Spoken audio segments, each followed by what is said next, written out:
msije mkasema na wadanganya. Si mnamwona Valverde? Ndio. Hivi Valverde huyu wa Madrid? Wa Madrid ndio.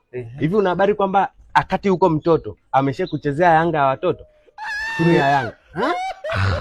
Tena na yeye tulimfundisha hapo hapo kwenye academy ile ya Yanga. Kabla ya kuita Yanga Soccer School, ilikuwa inaitwa Young African Secondary School.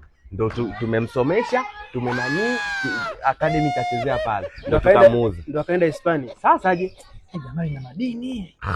Tena na msije mkasema na wadanganya. Lamine Yamal, sema sitaki kumuongelea tu sana. Mimi nakwambia, sema akiana Valverde hapa Tanzania. Valverde, yani hivi Valverde. Hata kwao ilikuwa pale hivi wanapochinjia nyama kunaitwa Vingunguti. Acha basi. Ndio wazazi wao walikuwa wanaishi pale. Ni jamani na madini. Valverde mwenyewe.